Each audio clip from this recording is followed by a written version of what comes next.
Olá, você chegou no nosso canal Papeando Bíblia e Afins, o nosso canal de bate-papo. Aqui nós falamos acerca da Palavra de Deus, do cristianismo e de notícias que têm a ver com a cristandade. E antes de nós falarmos alguma coisa, meditarmos sobre a Palavra de Deus, eu gostaria que você deixasse aí o seu like, que você se inscrevesse, né? Afinal de contas, não vai praticamente te trazer nenhum esforço, né? Apenas aí que se inscreva. Você clica aí no sininho, tá certo? Acione o sininho aí e você vai ficar por dentro de quando nós colocarmos algum vídeo no nosso canal. Eu gostaria de falarmos acerca da Palavra de Deus no dia de hoje, neste vídeo, né? Estava aqui meditando na palavra e eu estava vendo que um Deus é um Deus de aliança, é um Deus de relacionamento com o ser humano. E essas alianças que Deus faz, ou que Deus fez com o povo, né, são alianças voltadas para o bem-estar, tanto do seu povo quanto de uma pessoa.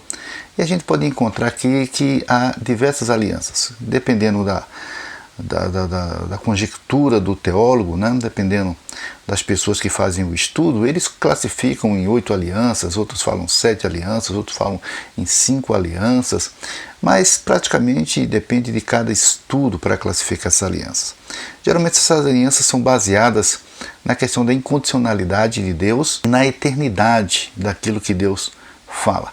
Ou seja, a aliança, o que é uma aliança? A aliança é uma conjuntura, é um contrato, é um acordo entre duas pessoas, né?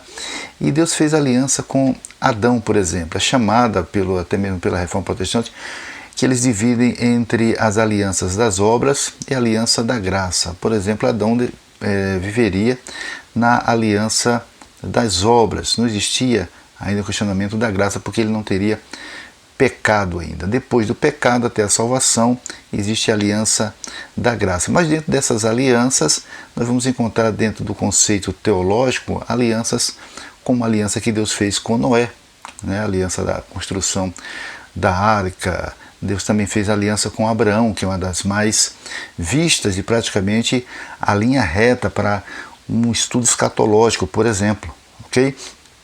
Nessa aliança com o Abraão, que é chamada de aliança eterna, nós temos uma aliança com Moisés, que não é eterna, porque ela vai se modificar, existe uma nova aliança que vai ficar no lugar dela, né? Temos uma aliança também com Davi, que é a aliança do trono eterno. Nós temos uma aliança do povo lá de Canaã, ou seja, uma aliança palestinense, que é a aliança da terra prometida. Eu falei aqui de uma aliança que ela não é eterna, que seria a aliança mosaica. Falar nisso, seremos encontrar aqui em Jeremias, no capítulo de número 31, é uma passagem bem interessante, que mostra que aquilo que muitas pessoas acham que é uma proposta para a igreja, na verdade não é, é para Israel, né? Porque tem muita gente ainda que confunde promessas bíblicas para a igreja e outros confundem passagens bíblicas para Israel.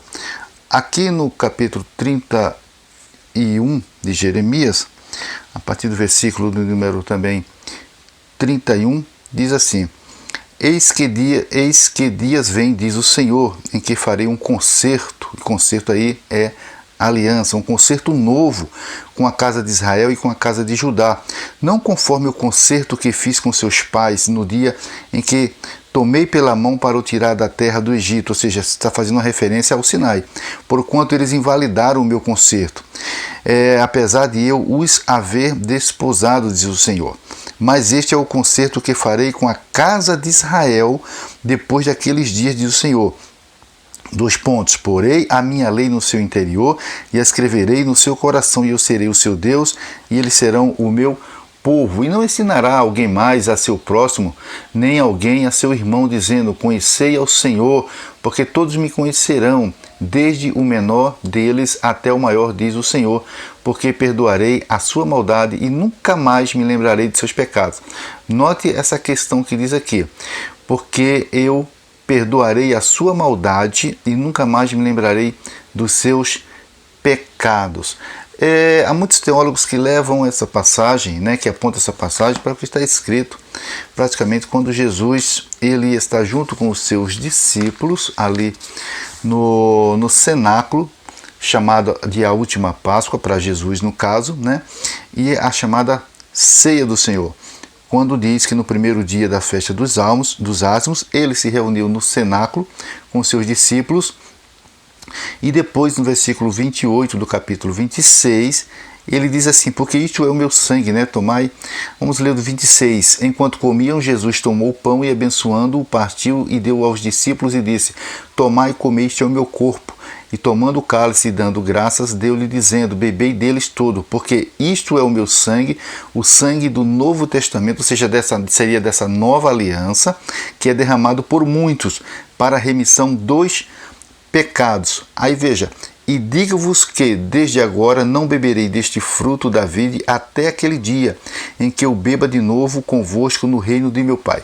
Para alguns teólogos, isso aqui não tem aquela concepção pentecostal de interpretação, que aponta que essa ceia que Jesus estaria dizendo aqui de beber esse fruto da vide seria no céu, nas bodas do Cordeiro e etc e tal. Não, para muitos teólogos essa é uma referência a Jeremias capítulo 31, que é um concerto que Deus está fazendo com o povo de Israel, que não lembraria dos seus pecados.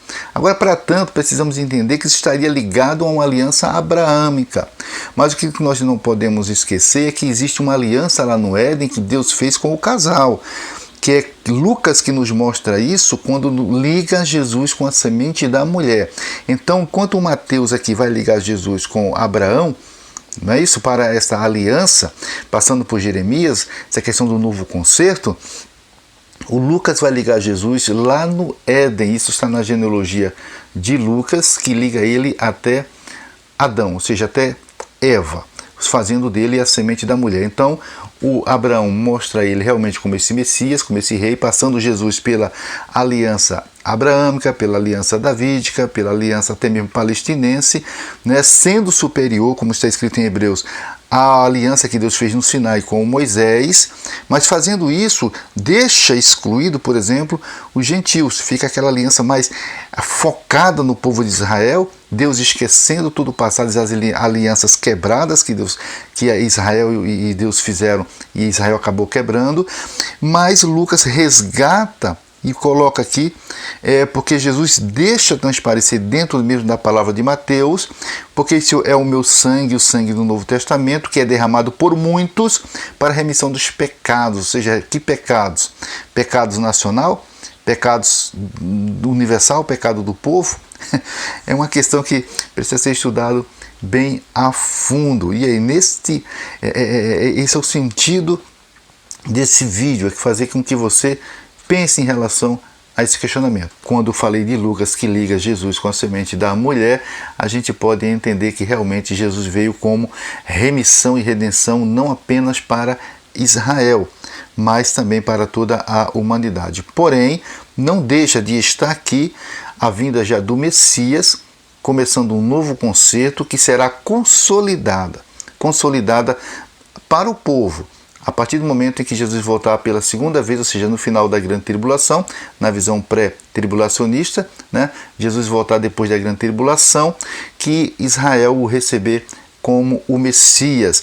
Não será feito mais um acordo ali, uma aliança, porque essa aliança, esse acordo já foi feito através do sangue de Jesus, e é isso que o escritor aos Hebreus está mostrando. Olha, a lei transitória de Moisés, ela já passou, porque um novo concerto já foi feito. E esse novo concerto foi feito no sangue de Jesus, o Filho de Deus, que entrou no tabernáculo eterno, né? Ele se encarnou, se fez um pouco menor do que os anjos, mas ele é um sumo sacerdote e é superior à ordem de Levi, porque ele é da ordem de Melquisedeque. Dessa maneira, Jesus, ele é tanto redentor de Israel, quanto ele é nacional, né?